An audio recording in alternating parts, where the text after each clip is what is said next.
route. وَكُلُّ ضَلَالَةٍ فِي النَّارِ. Et toute fausse route mène et aboutit au feu.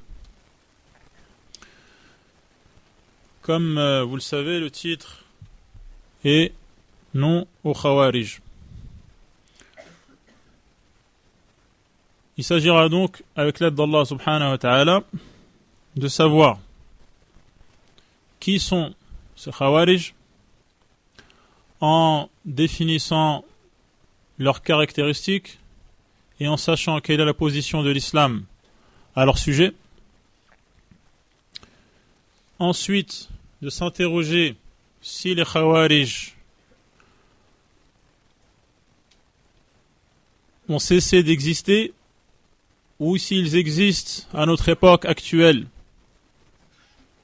et comment les reconnaître. Enfin, de lever une ambiguïté concernant qui sont les salafis et qui sont les khawarij. Et est-ce qu'il y a un lien entre eux et qu'est-ce qui les distingue? Et enfin, comment être à l'abri de ces khawarij?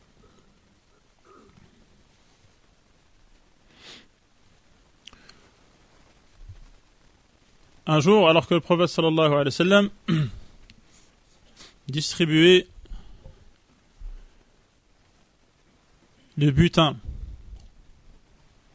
un homme est venu voir le prophète sallallahu alayhi wa sallam et lui a dit: tu dois être juste.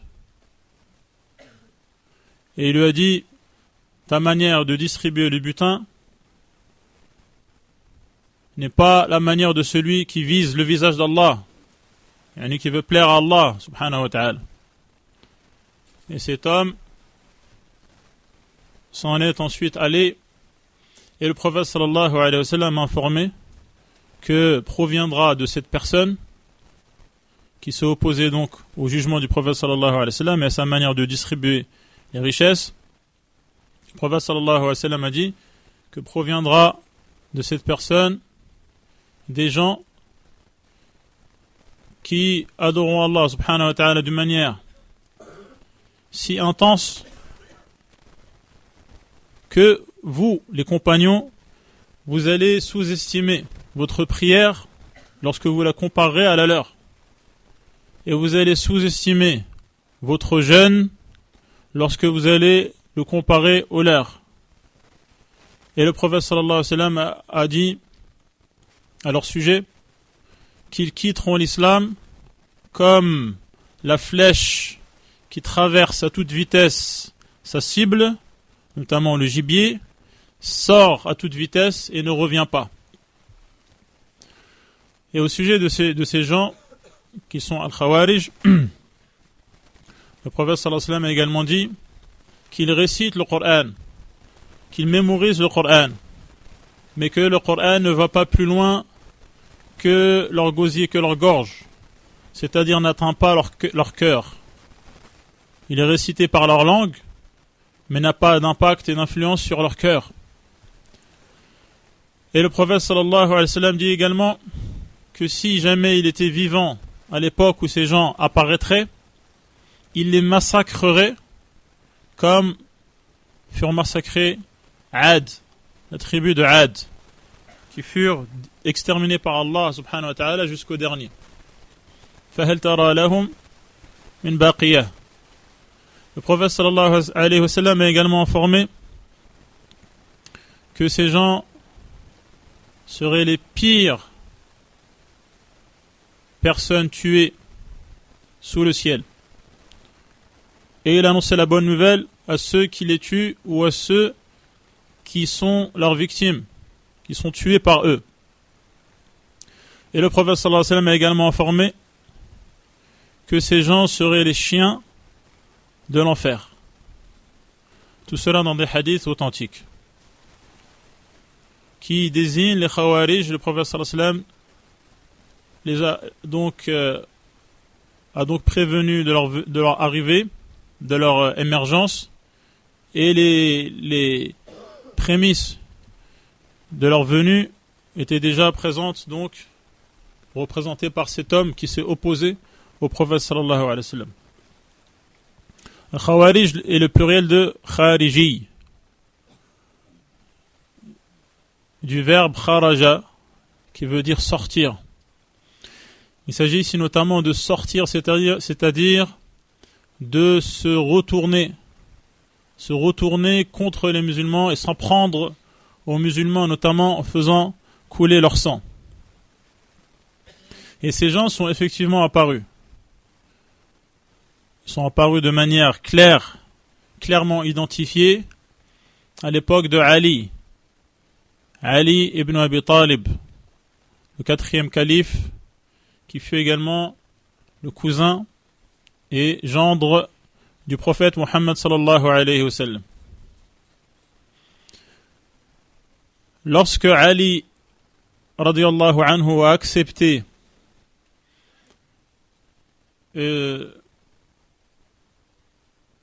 l'intervention d'un médiateur entre lui et un autre compagnon, certaines personnes qui étaient donc avec lui n'ont pas accepté cela, n'ont pas accepté que Ali accepte un médiateur pour trouver un accord à l'amiable entre Ali et cet autre compagnon. Et ils se sont donc isolés. Ils se sont isolés de la société. La société unie, qui était celle des compagnons notamment, et des musulmans présents à l'époque.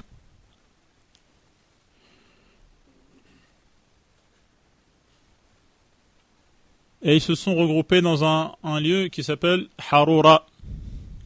C'est pour cela qu'on appelle également les Khawarij Al-Haruriyya. Et ils étaient connus auprès des compagnons et connus pour leur marginalité. Et le fait que leur manière de voir les choses et d'appliquer la religion était différente de celle des compagnons. C'est pour cela que lorsqu'une femme a interrogé Aïcha radiallahu anha en lui demandant pourquoi est-ce que la femme indisposée rattrape le jeûne mais ne rattrape pas la prière. La femme indisposée ne jeûne pas et ne prie pas, mais elle rattrape les jours qu'elle n'a pas jeûné pendant le mois de Ramadan sans rattraper les prières qu'elle n'a pas priées donc pendant ses règles ou ses lochis. Et Aïcha, en entendant cette question, a dit à cette femme: Aharuriyatun anti? Ferais-tu partie des Haruriya, c'est-à-dire des Khawarij? C'est ainsi qu'on nous a demandé de faire à l'époque du prophète sallallahu alayhi wa sallam. C'est comme cela que la religion nous demande de faire. Rattraper le jeûne et pas la prière. Donc ces gens s'étaient mis en marge de la société, en contestant la société et celui qui dirigeait la société, notamment Ali ibn Abi Talib, radiyallahu anhu. Et un autre cousin du prophète sallallahu alayhi wa sallam, qui est Ibn Abbas, est parti voir ces gens. Il a mis ses plus beaux vêtements et est parti pour engager un dialogue avec eux, pour leur faire entendre raison.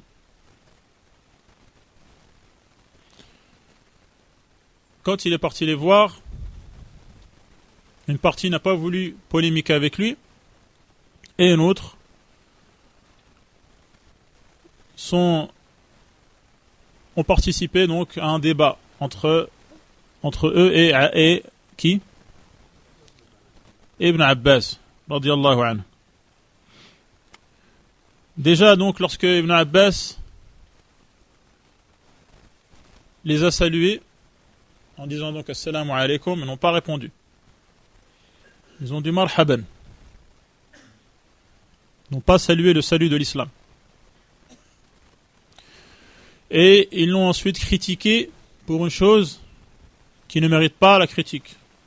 Ils l'ont critiqué pour avoir porté des vêtements luxueux. Et il leur a répondu que le prophète sallallahu alayhi wa sallam portait des vêtements également luxueux. Et ensuite, ils ont engagé le débat. Il leur a dit: que reprochez-vous à Ali ibn Abi Talib? Ils lui ont dit: on lui reproche d'avoir permis aux hommes de rendre un jugement. C'est-à-dire d'intervenir pour une médiation et de trouver un arrangement, un accord, et donc de rendre un jugement. Et ils ont dit: c'est Allah qui rend les jugements. C'est Allah qui fixe les lois. Comme ils répétaient: Inil hukmu illa lillah. C'était un de leurs slogans. Inil hukmu illa lillah. Ils répétaient ce verset. Le pouvoir de juger appartient à Allah uniquement. C'est vrai. Mais ils ont utilisé cette parole qui est vraie à mauvais escient.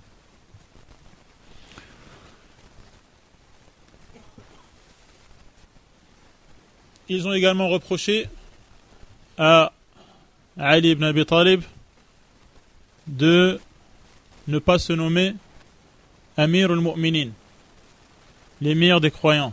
Ils ont dit: il est donc l'émir des mécréants. Et ils l'ont reproché d'avoir engagé donc un conflit avec des gens dont il n'a pas pris le butin. Donc, pourquoi a-t-il engagé un conflit contre eux? S'ils sont musulmans, alors pourquoi il engage un conflit contre eux? Et si ils sont mécréants, pourquoi est-ce qu'il n'a pas pris le butin? Donc, ils ont exposé ce qu'ils reprochaient. Et Ibn Abbas, de manière méthodique, a répondu à leur conception erronée des choses, en leur disant que Allah subhanahu wa ta'ala a autorisé aux hommes de rendre un jugement dans certaines circonstances. Par exemple, lorsqu'il y a une mésentente, un désaccord entre le mari et son épouse. Allah subhanahu wa ta'ala dit: فَابْعَثُوا حَكَمًا مِنْ أَهْلِهِ وَحَكَمًا مِنْ أَهْلِهَا. Désigner pour résoudre ce conflit un arbitre parmi sa famille, c'est-à-dire au mari, et un autre parmi celle de la femme, de l'épouse. Deux arbitres pour trouver un accord.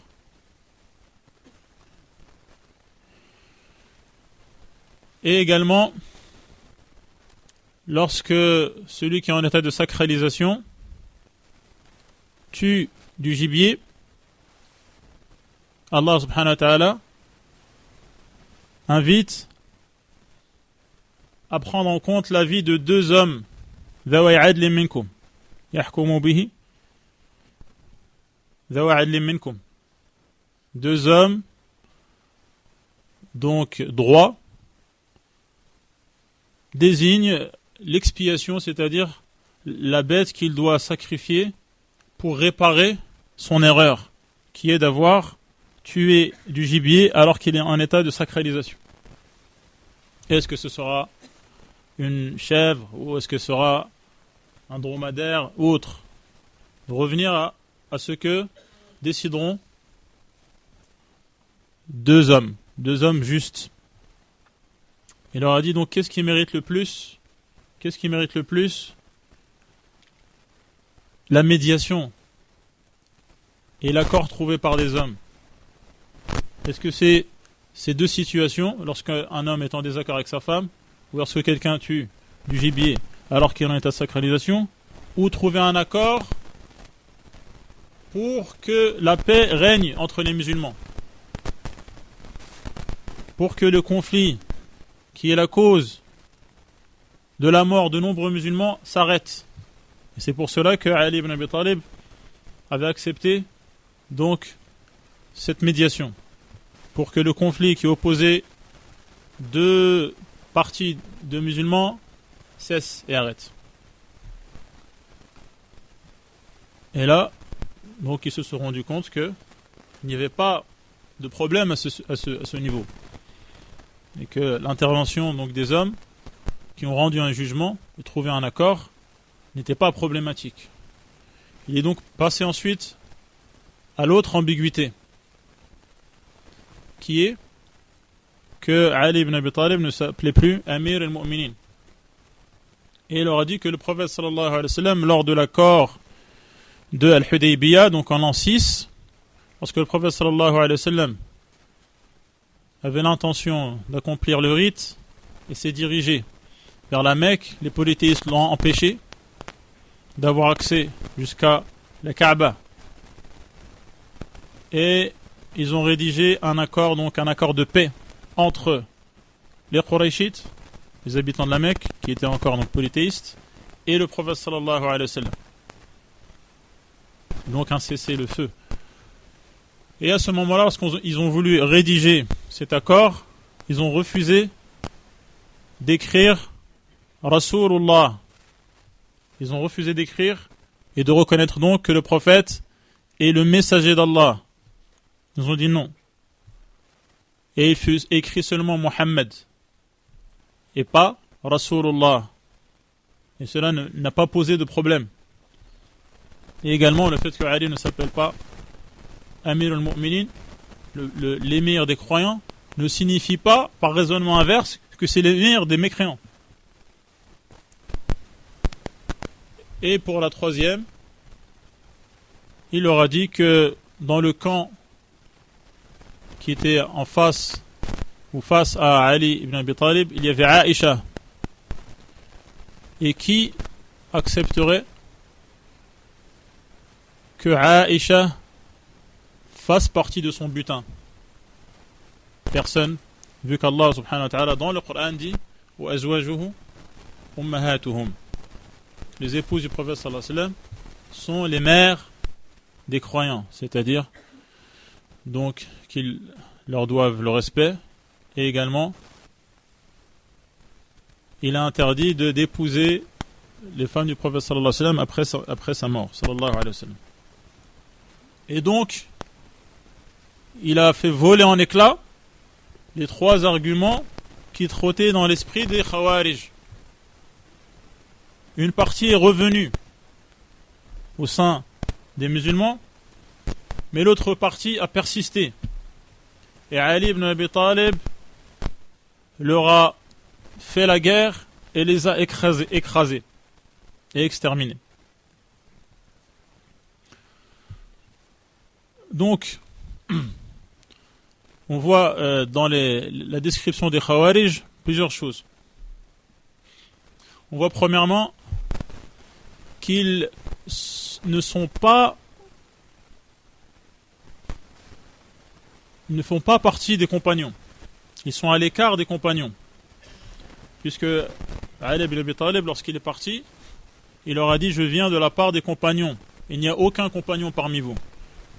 Il leur a fait comprendre que ce sont eux qui comprennent l'islam mieux que quiconque. Parmi les caractéristiques des Khawarij, il y a donc le fait que leur compréhension de l'islam n'est pas celle des compagnons. Même s'ils récitent le Coran, même s'ils ont une adoration intense, vu que Ibn Abbas a observé que ces gens avaient les traces de l'adoration sur eux, les traces du jeûne répété, les traces de la prosternation sur leur corps. Et donc, il y a également l'exagération dans l'adoration, puisque, en apparence, leurs adorations sont plus intenses que celles des compagnons. Il y a également le takfir injustifié. Le takfir, c'est-à-dire le fait de taxer quelqu'un de non-musulmans et dire qu'il sort de l'islam de manière injustifiée, puisqu'ils ont déclaré Ali ibn Abi Talib mécréant, en se basant sur des arguments biaisés et erronés. Ils lui ont même fait la guerre. Et ces Khawarij, pour certains savants, sont des musulmans, mais des musulmans égarés, qui font partie des sectes contre lesquelles le prophète sallallahu alayhi wa sallam a mis en garde. Dans le hadith authentique, où il dit que les musulmans allaient se diviser en 73 sectes, 73 parties, qui seraient tous en enfer, c'est-à-dire qui sont tous menacés de l'enfer, puisqu'ils sont musulmans. Le prophète sallallahu alayhi wa sallam parle de la division de qui? Des musulmans. Donc ces sectes font partie des musulmans. Et donc le prophète sallallahu alayhi wa sallam dit qu'ils seront en enfer, c'est-à-dire si Allah ne leur pardonne pas. Si Allah ne leur pardonne pas. Ils restent musulmans. Et donc ils sont tous voués au feu, sauf une. Ceux qui appliquent l'islam, qui est celui du prophète sallallahu alayhi wa sallam et des compagnons. Donc pour certains savants, les Khawarij font partie de ces sectes. Et pour d'autres savants, les Khawarij sont des kuffars. Parmi les savants contemporains, qui sont connus pour cela, pour pencher vers cet avis, il y a le Cheikh Ibn Baz, rahimahullah. Il dit dans le hadith, le prophète sallallahu alayhi wa sallam dit que le prophète sallallahu alayhi wa sallam, si il était contemporain de ces gens, s'il vivait jusqu'à l'apparition de ces gens, il les tuerait comme on tue qui? Ad. Or Ad sont des kuffars. Et donc pour lui, les Khawarij sont des kuffars.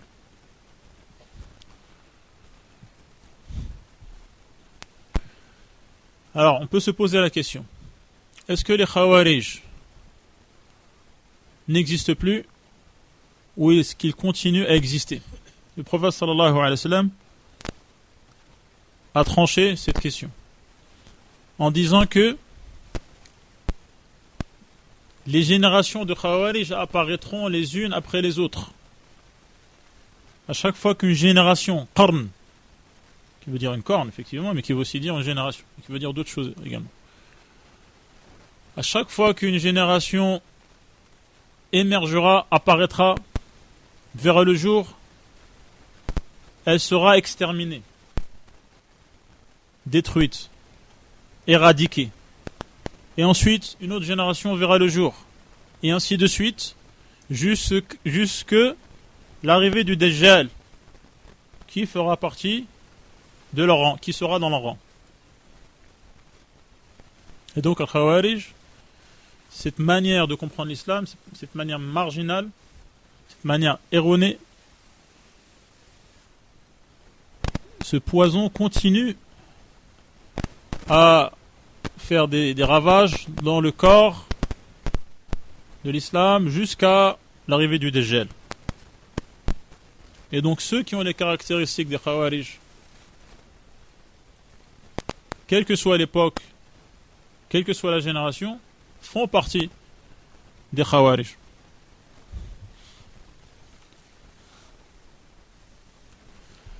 Et on voit au fil de l'histoire musulmane qu'il y a eu des Khawarij au fil donc de la chronologie de l'islam. Des gens qui ont pris les armes contre les musulmans, qui sont prêts aux musulmans, comme le prophète sallallahu alayhi wa sallam avait annoncé.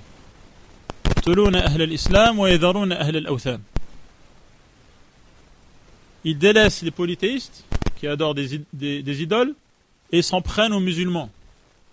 Parce que les musulmans, pour eux, de manière injustifiée, sont des kuffars.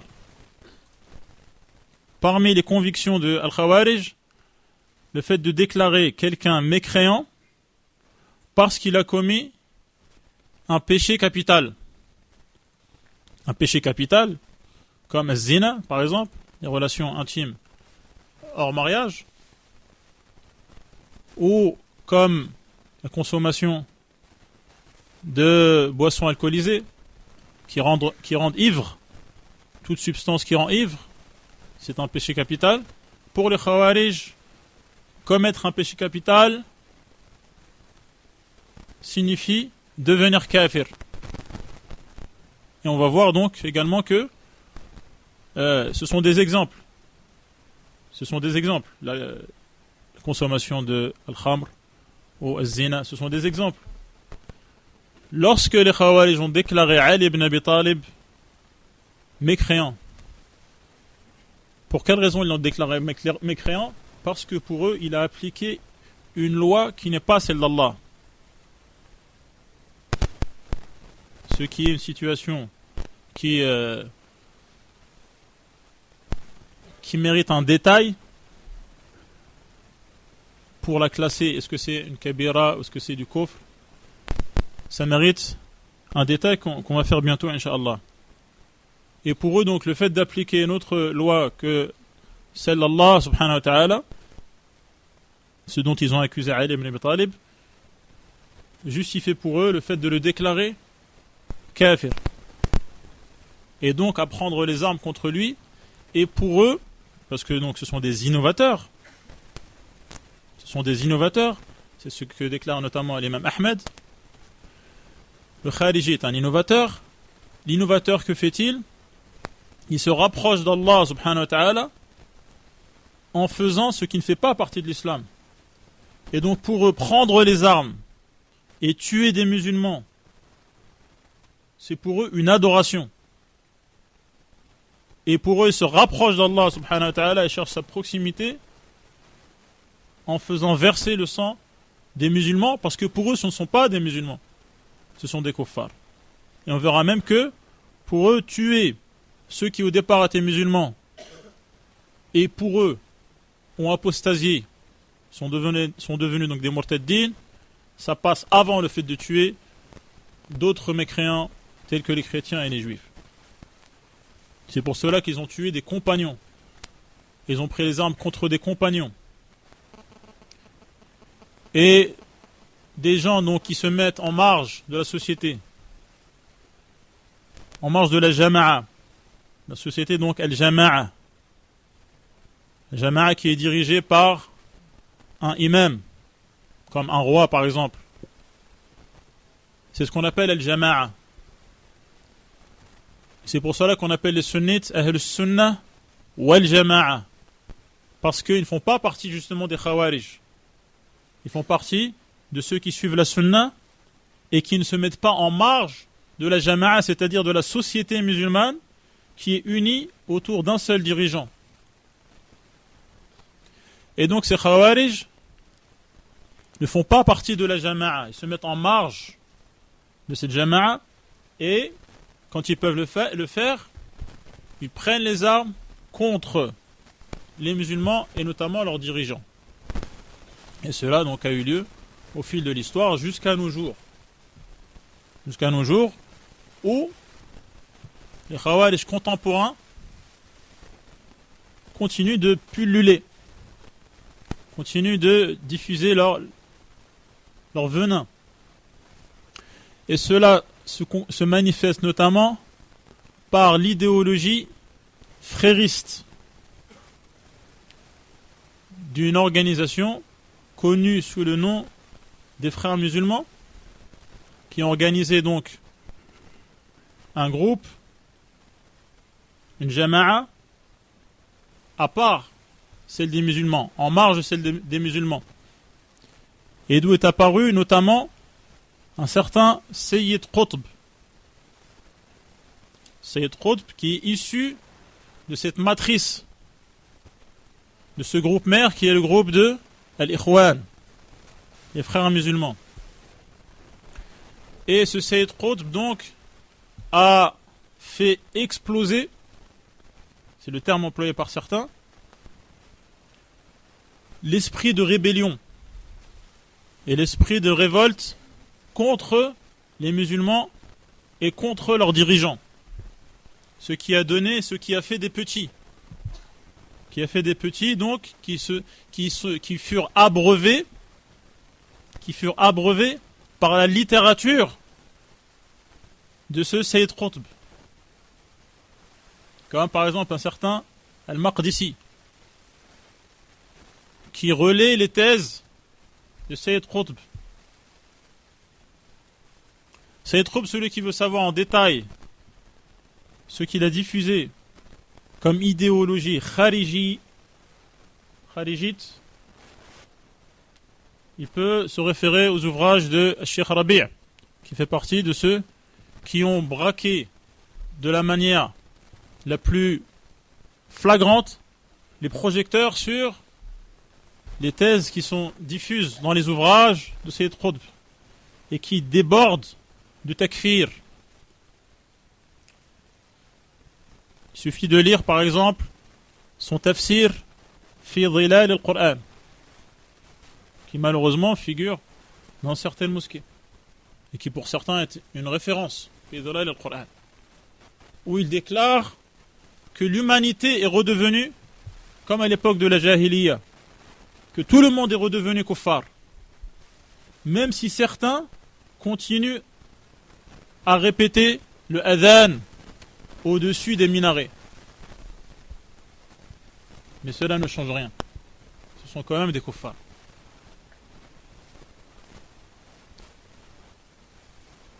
Et donc, cette idéologie,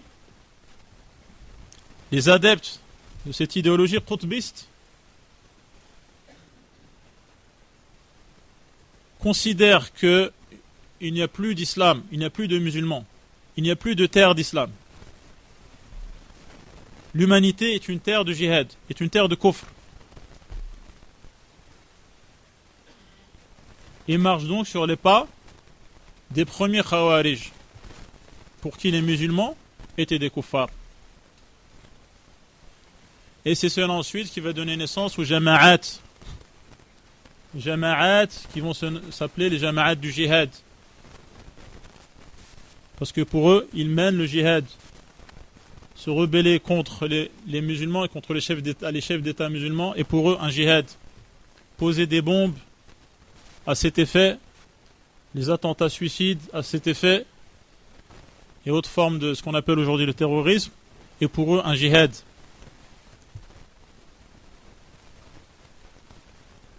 Et donc, ils ont pour caractéristique le takfir généralisé. Dire que les sociétés sont redevenues kuffar. Pourquoi? Ça part du takfir concernant le chef d'État. Il se base, sans avoir la compréhension qui est celle de Salaf, les premières générations de l'islam, sur certains versets. Ils les comprennent à leur manière. Comme les premiers Khawarij comprenaient le Coran à leur manière. Ils le connaissaient par cœur, le Coran. Ils priaient la nuit et jeûnaient le jour. Mais leur manière de comprendre le Coran n'était pas celle des compagnons. C'est pour cela que les savants de la Sunna répètent, à qui veut bien l'entendre, toujours, Al-Kitab wa Sunna ala fahm salaf. Revenir vers le Coran, revenir vers la Sunna, oui, mais selon la compréhension des prédécesseurs, pas la compréhension d'un tel ou d'un autre. Il se base sur les versets notamment où Allah dit وَمَنْ لَمْ يَحْكُمْ بِمَا أَنزَلَ اللَّهُ فَأُولَٰئِكَ هُمُ الْكَافِرُونَ. Et dans l'autre verset فَأُولَٰئِكَ هُمُ الظَّالِمُونَ.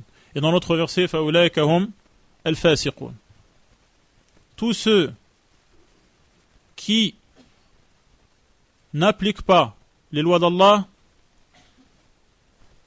ce sont al-kafirun, les mécréants, donc, al-zalimun, les injustes, al-fasiqun, les déviants. Fasaqa, ça veut dire sortir en arabe. Les déviants, c'est plus proche que de dire les pervers. Et plus général. Alors que ce verset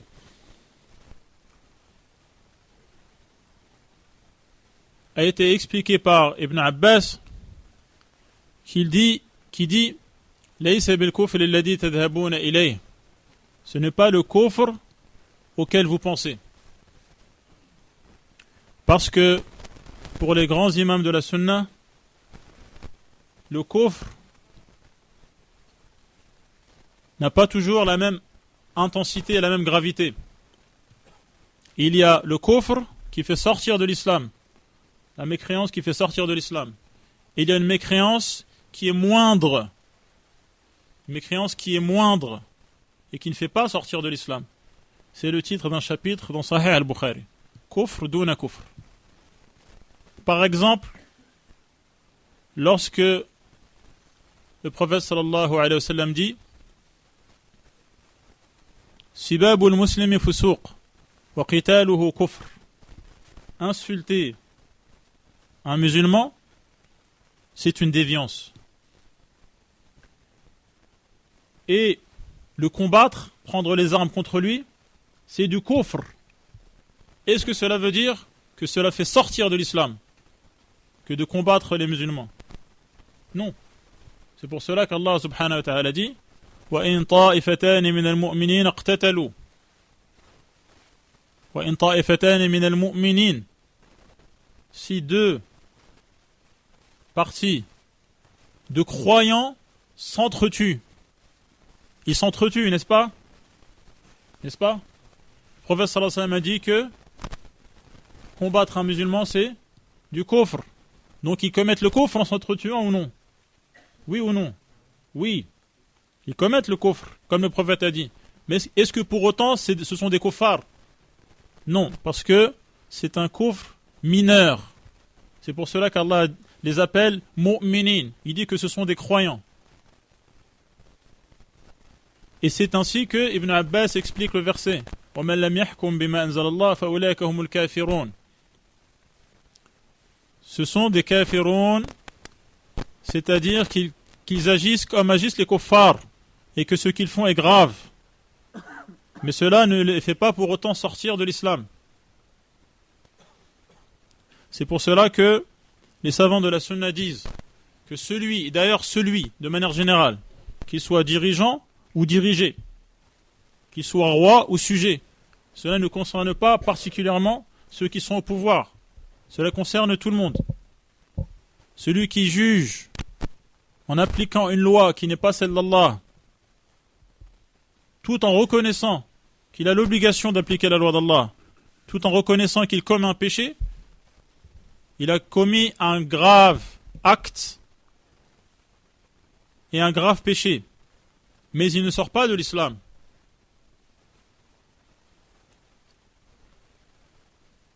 Il ne sort pas de l'islam. En revanche, s'il applique une autre loi que celle d'Allah, en considérant qu'il a le droit de le faire, ou que cette loi est égale à la loi d'Allah, ou est meilleure que la loi d'Allah, ou qu'à notre époque, il ne convient pas d'appliquer la loi d'Allah, et que cette loi ne répond plus aux besoins actuels. C'est cela le kufr. C'est cela le kufr qui fait sortir de l'islam. Et donc, dans cette idéologie qutbiste qui prend le relais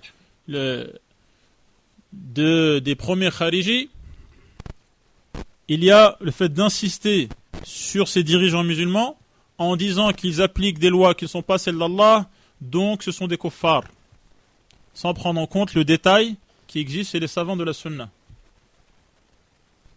Et donc, s'ils sont des kuffars, nous n'avons pas, disent-ils, l'obligation de leur obéir. Il y a même l'obligation de les combattre. Et ceux qui restent à leur côté, qui font partie de leur cour ou de leur gouvernement, sont également des kuffars, puisqu'ils défendent les kuffars. Et les peuples également, qui ne disent rien, ils ne se rebellent pas contre ces kuffars, ceux qui pour eux sont des kuffars, contre leurs dirigeants. Par leur silence, ils sont d'accord, et ils sont donc également des kuffars. Et donc, ils aboutissent sur le takfir généralisé, sur le fait que les sociétés musulmanes actuelles ne sont pas des musulmans. Et donc, ils sont en marge de cette société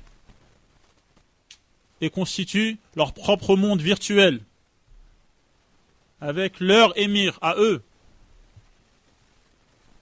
Ils vouent donc une obéissance à leur émir à eux et ne considèrent pas qu'ils ont l'obligation d'obéir aux dirigeants musulmans. Ce qui aboutit à se rebeller contre ces dirigeants et à prendre les armes contre ces dirigeants. Alors que le prophète sallallahu alayhi wa sallam a pris l'engagement des compagnons sur le fait d'obéir aux chefs musulmans, aux dirigeants musulmans, même s'ils sont injustes envers nous, et de ne pas leur disputer le pouvoir, et de ne pas se rebeller contre eux, sauf si il apparaît clairement une mécréance visible et sans aucune ambiguïté. Et même dans ce cas-là, les savants disent, il y a d'autres conditions, comme le fait de pouvoir s'en débarrasser en apportant un dirigeant qui applique les lois d'Allah sans qu'il y ait un mal pire que le mal qui existe lors de sa présence. Et donc, cette vision erronée du monde les amène à proclamer ce qu'ils appellent le jihad, alors que c'est en fait du khuruj, une rébellion contre les dirigeants musulmans, alors que le prophète sallallahu alayhi wa sallam a interdit cela, comme on vient de le voir dans le hadith. Et le prophète sallallahu alayhi wa sallam dit également: je vous recommande d'obéir à Allah et d'obéir à vos dirigeants, même si c'est un homme qui est un esclave et qui s'est hissé jusqu'au pouvoir. Il a accédé lui-même au pouvoir. Et il dirige et commande le lieu qui est donc sous son administration. Alors que c'est un esclave. L'esclave ne mérite pas d'être un dirigeant. Et malgré cela, le prophète sallallahu alayhi wa sallam ordonne l'obéissance.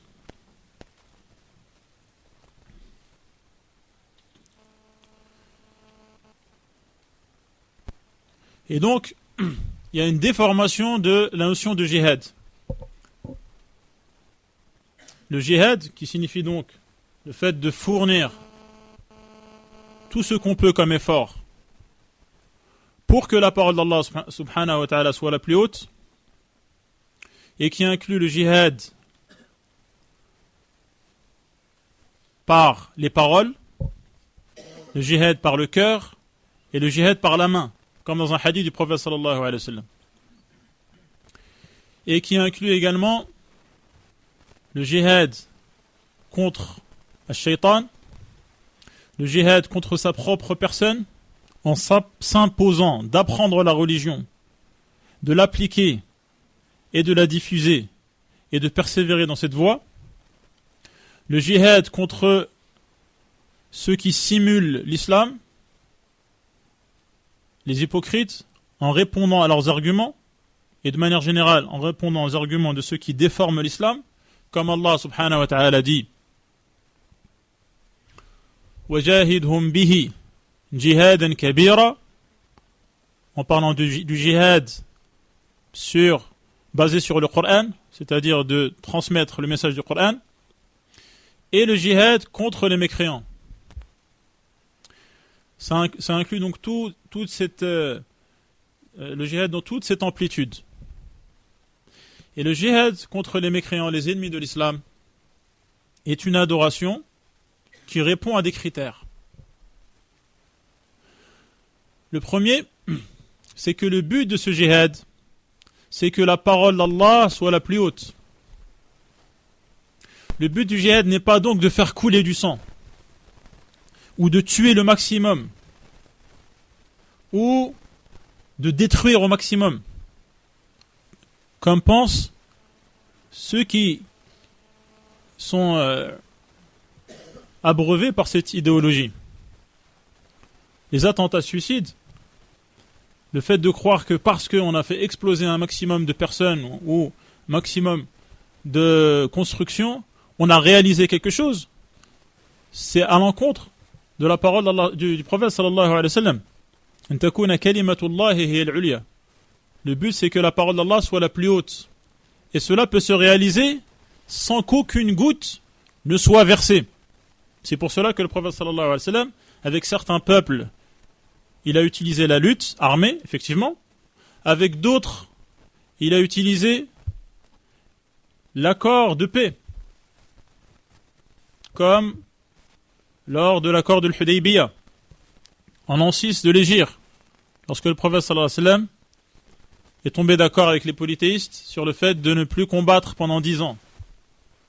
Et à son retour de donc le Hudaybiyah aux alentours de la Mecque vers Médine, Allah subhanahu wa ta'ala a révélé la sourate Al-Fath, qui signifie le triomphe, en lui disant Inna fatahna laka fathan mubina. Nous t'avons accordé un magnifique triomphe. Parce que pendant cette période, les gens se sont convertis en masse. Ceux qui, à cause des conflits, ne pouvaient pas savoir qu'est-ce que disait le prophète, qu'est-ce que disait l'islam, maintenant pouvaient savoir qu'est-ce que l'islam en réalité, vu que il n'y a pas d'empêchement. Et également, le prophète sallallahu alayhi wa sallam a diffusé des émissaires à ses alentours pour rappeler les gens à l'islam. Et les gens se sont convertis en masse. Si bien que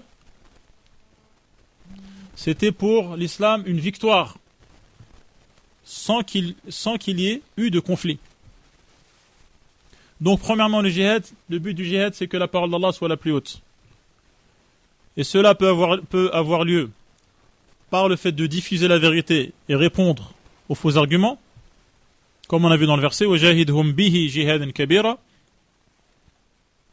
Et cela peut avoir lieu par le conflit armé. Mais le conflit armé a pour cause le fait que les ennemis de l'islam combattent l'islam. Et non pas le fait qu'ils soient kuffar uniquement. Ce n'est pas leur qualité de kafir qui motive le conflit armé. Mais c'est le fait qu'ils luttent contre l'islam qui motive le conflit armé. Et cela est l'avis de la majorité des savants. Comme le mentionne Ibn Taymiyyah rahimahullah dans les Fatawa. Et il se base notamment sur le verset وَقَاتِلُوا فِي سَبِيلِ اللَّهِ الَّذِينَ يُقَاتِلُونَكُمْ وَلَا تَعْتَدُوا. Combattez dans la voie d'Allah ceux qui vous combattent sans dépasser cette limite. C'est-à-dire sans dépasser ceux qui vous combattent vers ceux qui ne vous combattent pas. Et le but donc est que la parole d'Allah soit la plus haute face à des gens qui combattent l'islam. C'est pour cela que lorsqu'ils ne combattent pas l'islam et se soumettent aux lois de l'islam, le prophète Allah subhanahu wa ta'ala parle de ce qu'on appelle la jizya. Il y a eu dans l'histoire musulmane des peuples qui ne sont pas musulmans et qui vivaient au sein des musulmans en continuant à pratiquer le christianisme ou le judaïsme pendant des siècles. Et ils payaient un impôt spécial qui s'appelle la jizya. Et il s'appelait Ahl al-Dhimma. Ahl al-Dhimma, ceux qui sont sous la protection des musulmans. Et personne n'a le droit de s'en prendre à eux. Et le prophète sallallahu alayhi wa sallam dit même que celui qui tue un de ceux qui font partie de ces gens-là ne connaîtra pas le parfum du paradis. Ne sentira pas le parfum du paradis. Et donc il n'y a pas de djihad contre ces gens-là. Et pourtant ils ne sont pas musulmans. Le djihad également armé doit se faire sous l'autorité d'un chef d'État musulman. Car le prophète sallallahu alayhi wa sallam dit Al-imam junnah yuqatalu min wara'ihi. L'imam, c'est-à-dire le chef musulman, officiel et reconnu, pas quelqu'un qui s'autoproclame sur une montagne ou au fond d'une forêt, c'est derrière lui, derrière ce chef d'État musulman, que le djihad a lieu. C'est-à-dire que lui, vu son statut, c'est lui qui est le plus à même de savoir est-ce qu'il y a un intérêt à engager un conflit ou non. Et donc, ce n'est pas une initiative personnelle, le djihad. Quelqu'un qui, un jour, décide de prendre les armes et de tirer. Ou un groupe qui se met en marge, comme les Khawarij, et qui, en niant l'autorité des musulmans, des dirigeants musulmans, proclame son autorité. Et se dit lui-même chef d'État ou calife, en niant celle des autres. Et ensuite déclare le djihad. Ce n'est pas cela le djihad. Alors que le prophète sallallahu alayhi wa sallam dit, lorsque vous êtes tous unis autour d'un chef d'État, d'un chef, et qu'un deuxième veut prendre le pouvoir et se déclare également comme étant un dirigeant, il dit combattez le deuxième. Combattez le deuxième. Et il dit également au sujet des Khawarij de les combattre. Et il annonce même la bonne nouvelle à ceux qui les combattent, qui les tuent ou qui est leur victime. Donc il n'y a pas de djihad sans l'autorité d'un chef d'État légitime, officiel, qui soit bon ou mauvais, qui soit juste ou injuste, comme dit le prophète sallallahu alayhi wa sallam. Et ce principe est un principe de Ahl Sunnah, que le djihad a lieu avec les chefs d'État musulmans. Al-Barr ou Al-Fajir. Les bons comme les mauvais. C'est-à-dire qu'il n'y a pas de djihad en dehors de ces gens.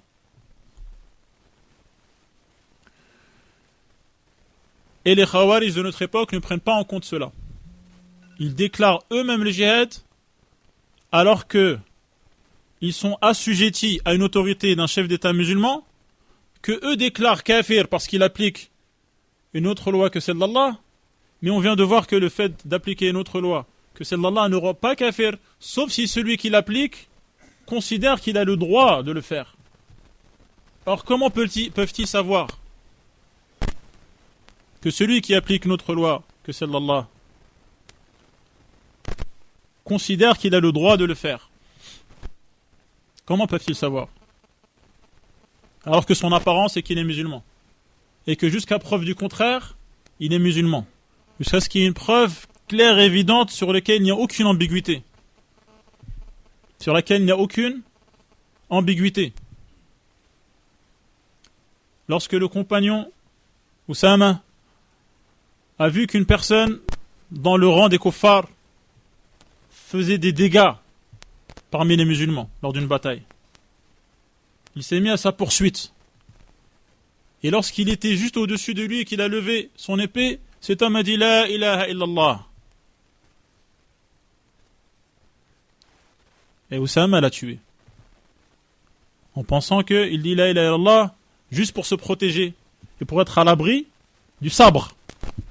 Et le prophète sallallahu alayhi wa sallam a dit Tu l'as tué après qu'il ait dit La ilaha illallah. Est-ce que tu as découvert son cœur pour savoir ce qui l'a motivé à dire La ilaha illallah? Il dit La ilaha illallah, jusqu'à preuve du contraire, c'est un musulman. Et le fait qu'il applique une autre loi d'Allah, c'est ambigu. Il se peut qu'il l'a appliqué parce qu'il considère qu'il a le droit. Il se peut qu'il l'a appliqué en sachant qu'il commet un péché. Surtout si il n'attribue pas cette loi à Allah. Comme ce fut le cas des Juifs en raison desquels le verset a été révélé. En disant que la peine de l'adultère était une peine qu'ils avaient inventée et en disant que c'était la loi d'Allah.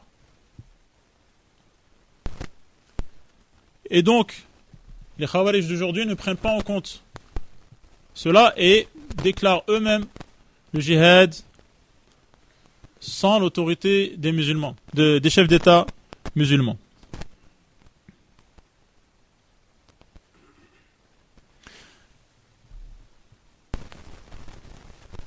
Ils sont donc sous l'autorité d'un chef d'État musulman, ils ne peuvent pas déclarer le djihad sans l'aval du roi ou du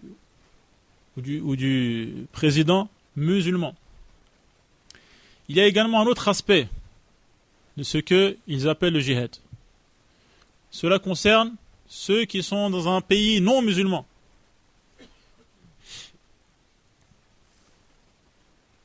En disant ce ne sont pas des musulmans, donc il n'y a rien qui nous lie à eux. Et se permettent par exemple de voler les biens dans ces pays non musulmans ou de s'en prendre physiquement par le meurtre ou par les explosions. Il faut savoir que à l'époque du prophète sallallahu alayhi wa sallam, il y avait des compagnons qui vivaient dans des pays non musulmans. Le prophète sallallahu alayhi wa sallam lui-même, mais également lorsque le prophète sallallahu alayhi wa sallam a fait la hijra, il y avait des musulmans qui ont continué à vivre à la Mecque.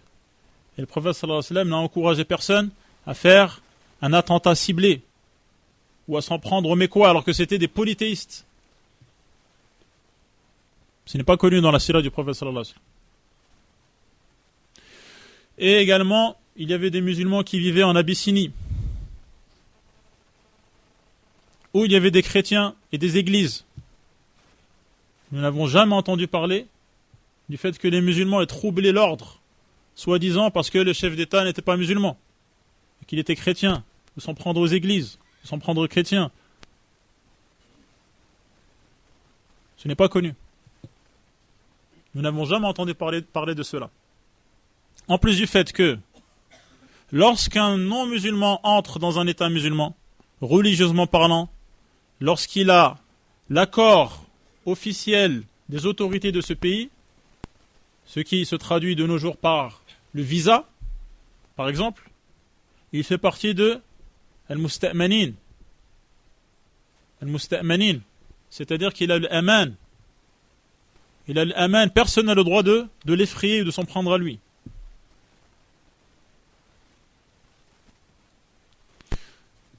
Allah subhanahu wa ta'ala dit وَإِنْ أَحَدٌ مِنَ الْمُشْرِكِينَ اسْتَجَارَكَ فَأَجِرْهُ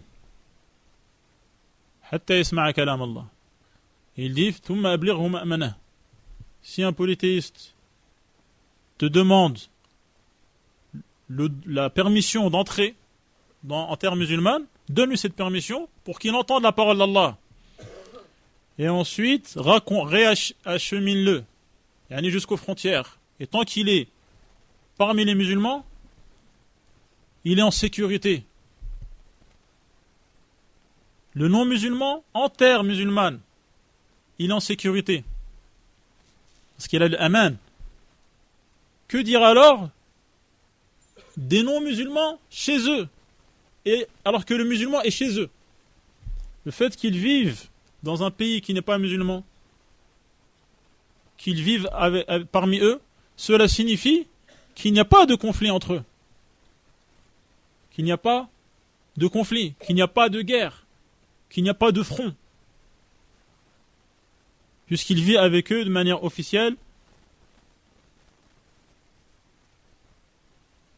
et qu'il n'a pas déclaré caduc ce statut de paix qui caractérise ceux qui vivent dans un état. Allah subhanahu wa ta'ala dit à son prophète وَإِمَّا تَخَافَنَّ مِنْ قَوْمٍ خِيَانَةً فَانْبِذْ إِلَيْهِمْ عَلَى سَوَاءٍ. Lorsqu'il y a un accord de paix entre toi et les polythéistes, mais tu as peur qu'ils violent leurs engagements, ils trahissent leurs engagements. Il ne lui a pas dit trahis-les et prends-les de vitesse. Non. Il a dit dénonce l'accord, c'est-à-dire dis clairement et sans aucune ambiguïté qu'il n'y a plus d'accord de paix entre nous. Et que donc, il y a possibilité que je vous déclare la guerre. Que dire alors des gens qui vivent dans un état et qui montrent et laissent entendre que ce sont des citoyens comme les autres et qui ensuite par trahison et par lâcheté, prennent des armes et tuent ou blessent des gens. Cela ne s'appelle pas un djihad. Cela, ça s'appelle de la trahison et de la lâcheté. Il n'y a pas de djihad de l'intérieur. Il y a un djihad officiel, déclaré et annoncé clairement par un chef d'État musulman qui sollicite une armée. Et donc ce qu'on appelle aujourd'hui le terrorisme ne fait pas partie du djihad. Et ces gens, donc, abreuvés par le qutbisme, le qutbiyya, par donc cette idéologie frériste qui a pour origine donc ce groupe et qui s'apparente donc au Khawarij, considèrent que cela est un djihad et que ces gens-là sont des martyrs et ils glorifient ces gens et ils les mettent sur le statut des martyrs et de ceux qui défendent la cause de l'islam. Il y a par exemple, parmi ceux qui représentent cette idéologie aujourd'hui, le groupe Daesh. Le groupe Daesh. Il suffit de savoir qu'il n'y a pas un seul savant, il n'y a pas un seul savant qui cautionne leurs agissements. Et ils marchent sur les mêmes traces que les Khawarij, comme on vient de déclarer. Le takfir généralisé. Que tous les chefs d'État sont tous des kuffars. Que tout le monde doit les rejoindre. Que ce sont eux, le califat de l'islam. Une poignée d'hommes qui déclarent un calife général. Et ils appellent les gens à les rejoindre. Ils appellent cela la hijra. Et ceux qui ne peuvent pas les rejoindre, qu'ils commettent des attentats terroristes un peu partout dans le monde. Ces gens-là sont des khawarij, comme ont déclaré les savants. Et leur obéir, c'est obéir au diable. Et obéir aux innovateurs. Et trahir, pour ceux qui vivent donc sous l'autorité musulmane, trahir leurs dirigeants. C'est ce qu'ils appellent à faire. À délaisser donc l'autorité légitime au-dessus, qui règne sur les musulmans pour les rejoindre eux. Et donc ne pas honorer l'engagement qu'il y a entre les musulmans et leur chef d'État. Sans parler donc des détails de leurs agissements basés sur l'horreur et la terreur.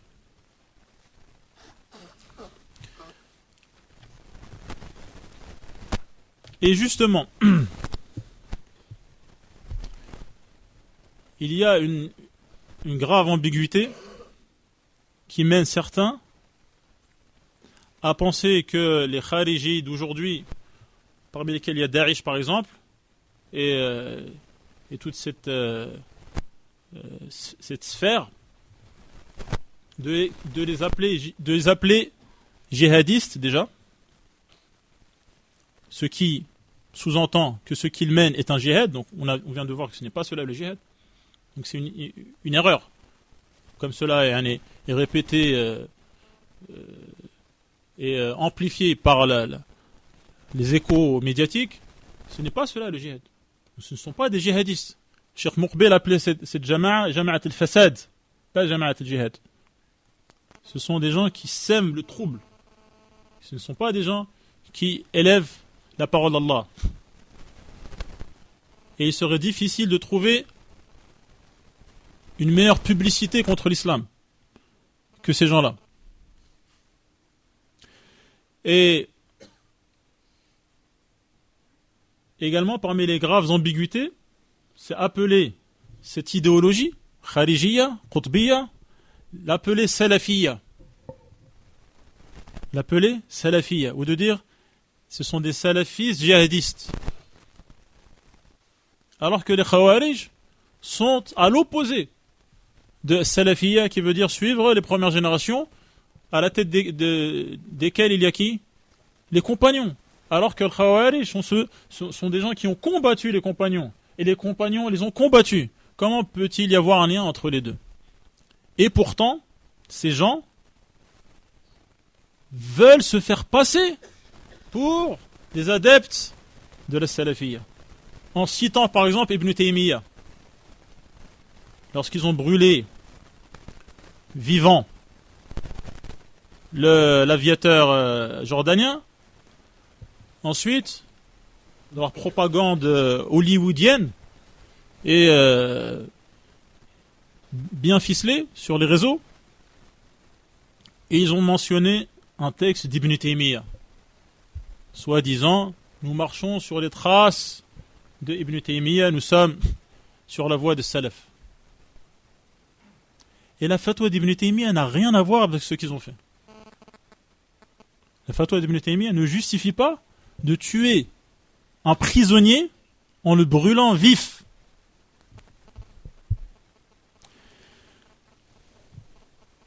Et donc, certains ont intérêt à s'affilier à la salafiyya. Également, il est rapporté que ces gens-là, de Daesh, ont diffusé des livres de Mohammed ibn Abdel Wahhab, par exemple.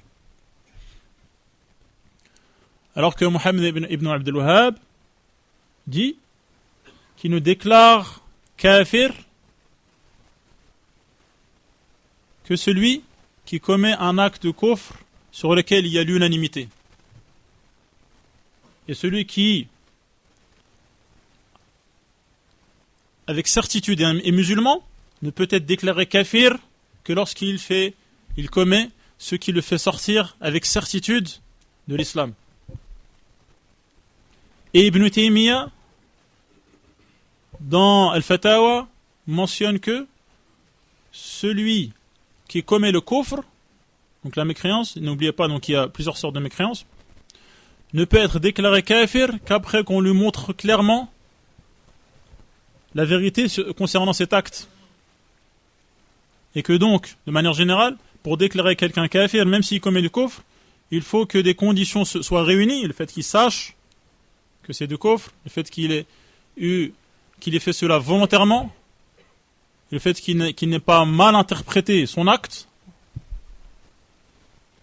et qu'il y a certains empêchements qui doivent disparaître avant de le déclarer kafir. Le fait qu'il se soit trompé, par exemple, comme celui qui a dit « Ya Allah, tu es mon esclave et je suis ton maître ». Il s'est trompé sous le coup de l'émotion. Ou comme cet homme qui a dit « Si Allah en est capable de me ressusciter et de réunir tous mes morceaux, et il me châtiera ».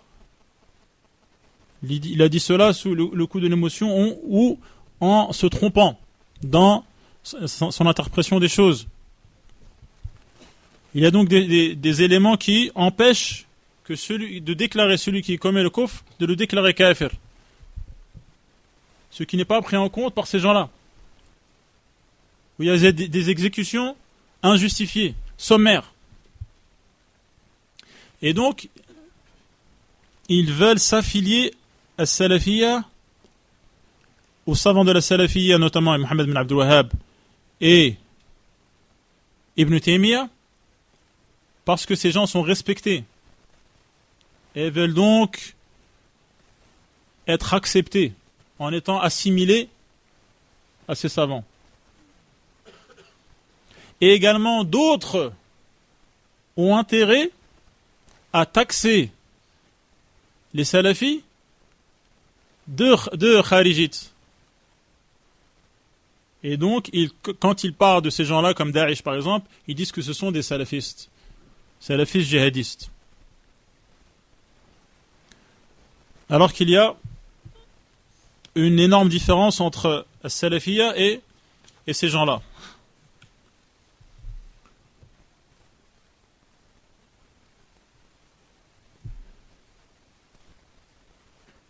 Concernant le takfir,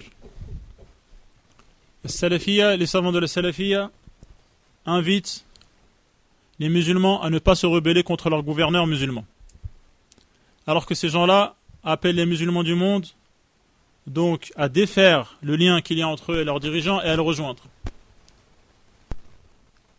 concernant la perception du jihad, il y a une énorme différence donc entre ces gens-là et as-salafiyya.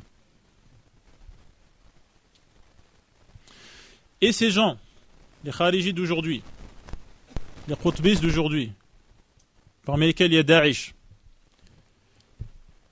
ils sont en guerre contre les savants de la salafiyya, en les déclarant murji'a, en les taxant de irja. Al-irja vient de arja'a yurji'u, comme dans le verset turji man tasha minhun, qui veut dire repousser, ou ajourner, yani mettre en retrait. Al-irja signifie mettre en retrait les actes, en déclarant que les actes, comme la prière et le jeûne, par exemple, ne font pas partie de la foi.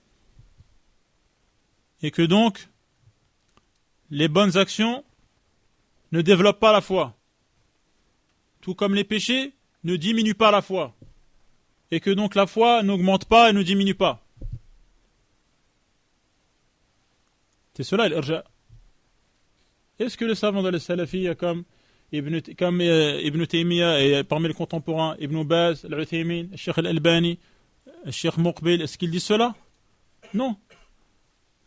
Les ouvrages qui montrent la aqid d'Ahl Sunnah, Al-Iman par exemple de Abi Ubayd al-Qasim ibn Sallam, c'est un livre qui a été publié par Ibn Taymiyyah, par Sheikh Al-Albani, qui a été diffusé et sorti donc du statut de manuscrit par Ibn Taymiyyah, par Al-Albani, et l'un est l'héritier de l'autre.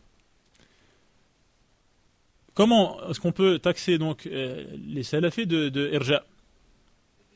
Ils sont murji'a pour eux parce qu'ils ne sont pas d'accord avec eux sur le fait de déclarer les dirigeants kuffar à leur manière.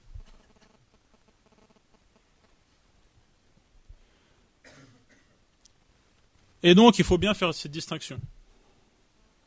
Les khawarij d'aujourd'hui ne font pas partie de Ahl Sunnah. Ce ne sont pas des salafis. Il n'y a pas de salafiyya jihadiyya si le jihad signifie le terrorisme des qutbistes de nos jours.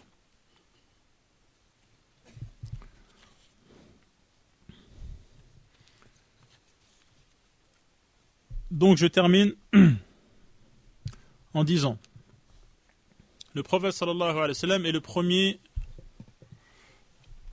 à nous avoir mis en garde contre Al-Khawarij, ces rebelles marginaux.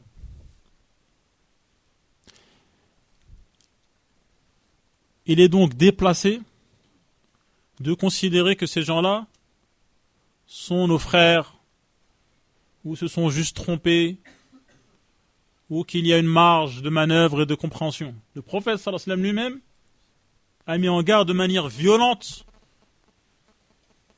et de manière saisissante, contre eux.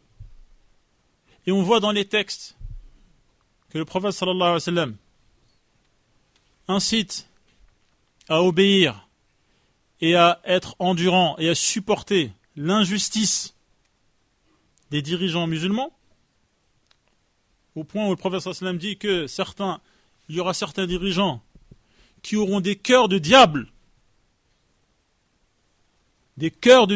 sous une apparence humaine. Et malgré cela, il dit, ne vous rebellez pas contre eux. Et en même temps, le prophète sallallahu alayhi wa sallam est extrêmement sévère contre les khawarij.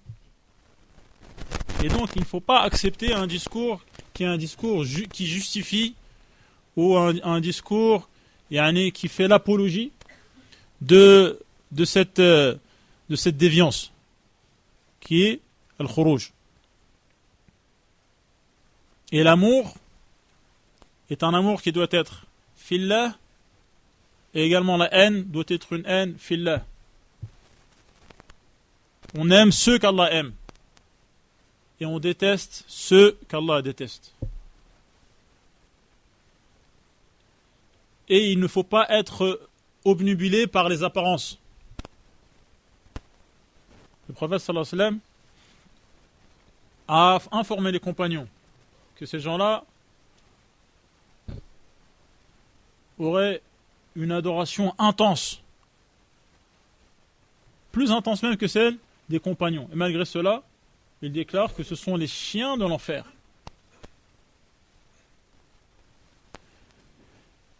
Et l'apparence est souvent trompeuse. Au sujet des hypocrites, et les gens les plus proches de l'hypocrisie sont les innovateurs. Au sujet des hypocrites, Allah subhanahu wa ta'ala dit à son prophète وَإِن يَقُولُوا تَسْمَعْ لِقَوْلِهِمْ. Ils parlent tellement bien qu'ils charment l'auditoire. Sous leurs paroles mielleuses. Des slogans, comme les slogans des Khawarij du début, Inil hukmu illa lillah. Des slogans qui en apparence sont galvanisateurs, ils sont motivants. Mais lorsqu'on connaît la réalité des Khawarij, donc c'est le revers de la médaille et l'envers du décor. Et Allah subhanahu wa ta'ala dit également au sujet des hypocrites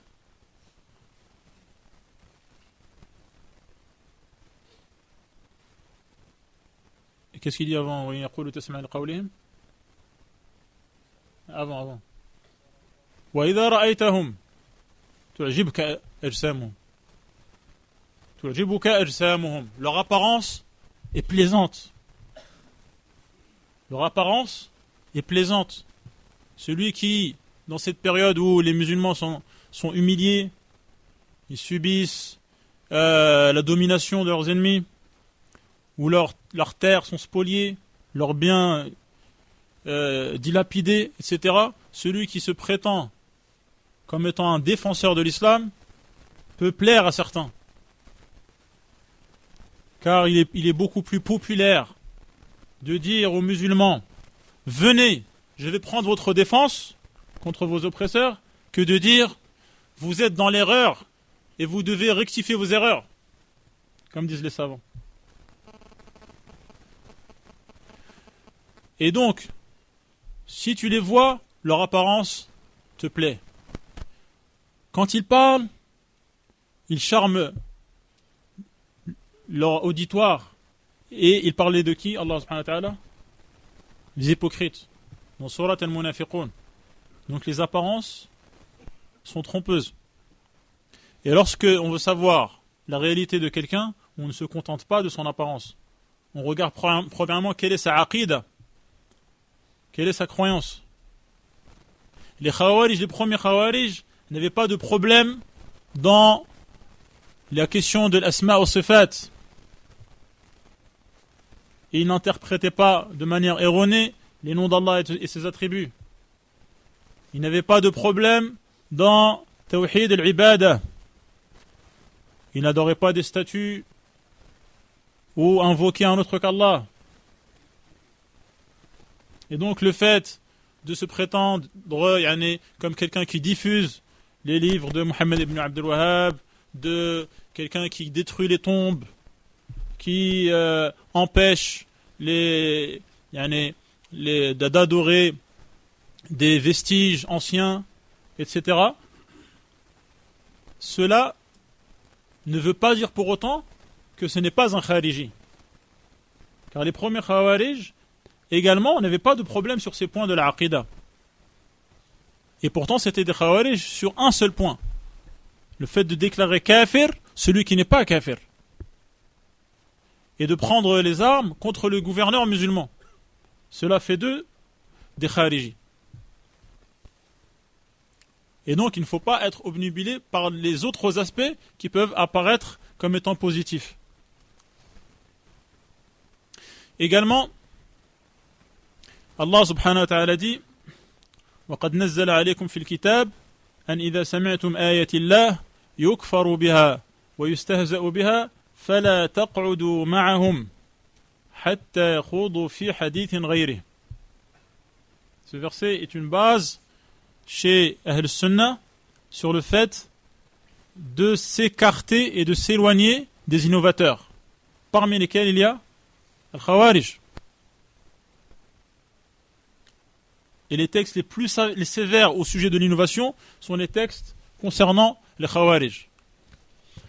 Ce verset est une base, est un principe qui impose aux musulmans de s'écarter des innovateurs, de ne pas leur prêter l'oreille, de ne pas se dire je vais juste voir ce qu'ils disent et je pourrai comparer.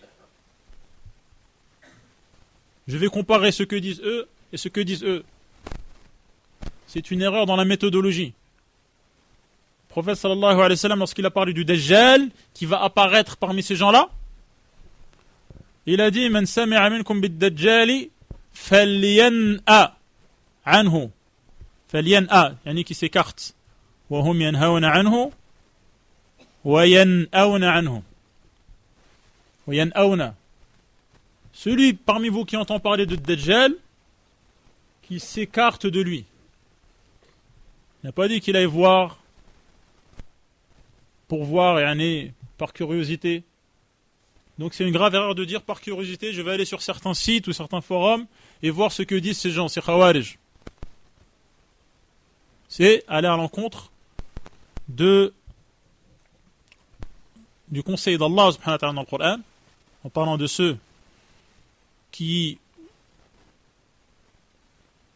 déforment les versets d'Allah subhanahu wa ta'ala, de ne pas s'asseoir avec eux. Et il dit également فَلَا تَقْعُدْ بَعْدَ الذِّكْرَ مَعَ الْقَوْمِ الظَّالِمِينَ. Ne pas s'asseoir, après le rappel, avec les injustes. C'est un principe chez Ahl Sunnah. De mettre en garde contre les innovateurs de manière dissuasive et de ne pas leur prêter l'oreille. Et certains disent, celui qui prête l'oreille à un innovateur, il s'est privé de la protection d'Allah. Il est livré à lui-même. Il n'est plus sous la protection d'Allah subhanahu wa ta'ala. Il est vulnérable. Et certains parmi les grands imams de la Sunna, certains innovateurs étaient venus le voir et il lui a dit je vais te réciter un verset, juste un verset. Il lui a dit par la langue des signes, il lui a dit même pas la moitié d'un verset.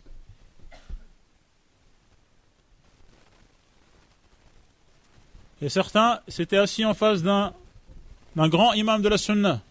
Il lui a dit soit tu te lèves, soit je me lève. Un de nous deux va se lever. Quitte-moi. Ça c'est un principe. Celui qui a la faveur de connaître la Sunna, d'être à l'ombre de la Sunna, de déguster la saveur de la Sunna, ne doit pas mettre en péril cette faveur en s'exposant aux rayons, plus que les rayons X de ces gens.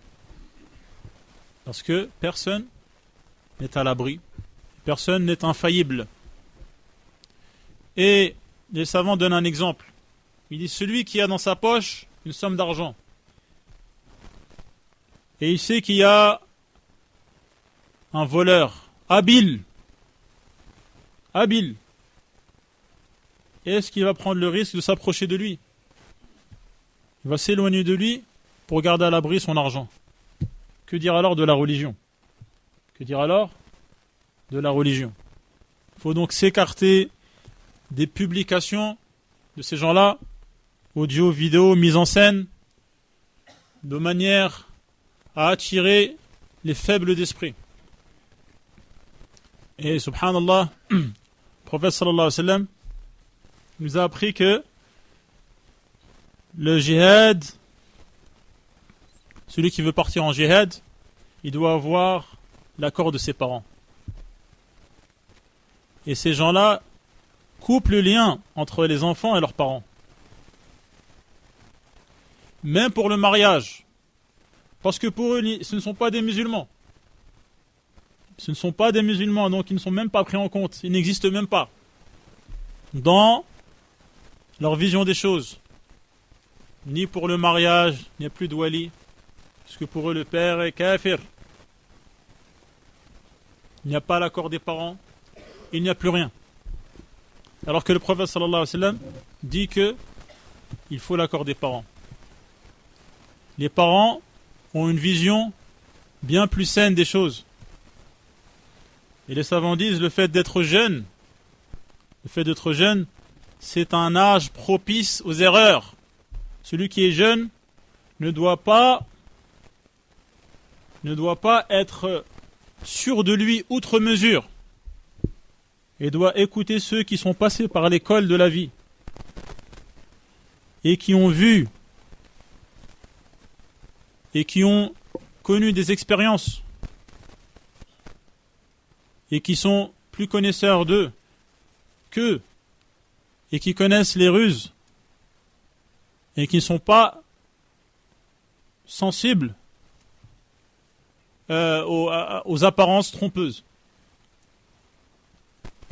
Le prophète sallallahu alayhi wa sallam dit Al-barakatu ma'a akabirikum. La baraka accompagne ceux parmi vous qui sont mûrs.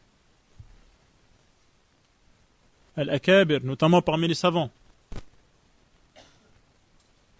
Et donc, il faut s'écarter des médias, des khawarij, qu'ils soient écrits, qu'ils soient en audio, qu'ils soient visuels, et ne pas être outre mesure sûr de sa personne et dire moi je vais juste savoir par curiosité ce qu'ils disent. Et il y a même certains qui justifient cela. Il dit tu peux écouter de n'importe qui et après ce sera à toi de trancher, de juger. Allah t'a donné un esprit. Allah t'a donné une raison pour l'utiliser. Non. On utilise notre raison en écoutant le prophète sallallahu alayhi wa sallam qui nous dissuade de s'asseoir avec ces gens-là. En disant que celui qui s'assoit en mauvaise compagnie, c'est comme celui qui s'assoit à côté d'un forgeron, dont les habits seront brûlés ou qui sentira mauvais. Ces gens disent, qui justifient donc le fait d'être curieux et d'écouter ce que disent les innovateurs, ils disent Allah subhanahu wa ta'ala dit alladhina yastami'una al-qawl fayattabi'una ahsanah. Ils écoutent et après ils choisissent ce qu'il y a de mieux. Ils ne savent pas que al-qawl c'est le Coran. Al-qawl c'est al-Coran. أفلم يدبروا القول فلم يدبروا القول القرآن. Il s'agit du Coran. Ceux qui écoutent le Coran et suivent ce qu'il y a dans le Coran de bien.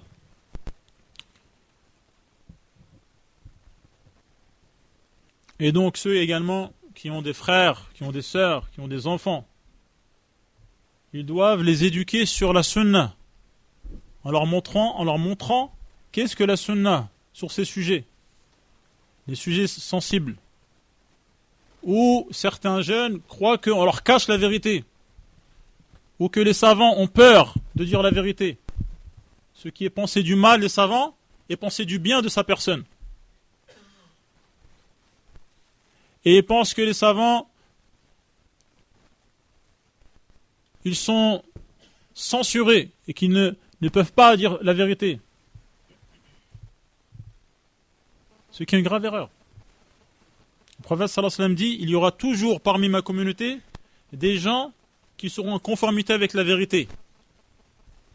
Et Al-Bukhari dans son Sahih dit, hum ahlul ilm.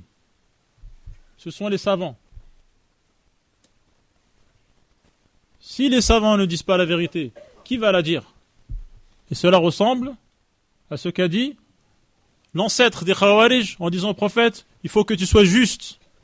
Et le prophète sallallahu alayhi wa sallam lui dit, et si moi je ne suis pas juste, qui donc sera juste? Les savants, ils disent la vérité.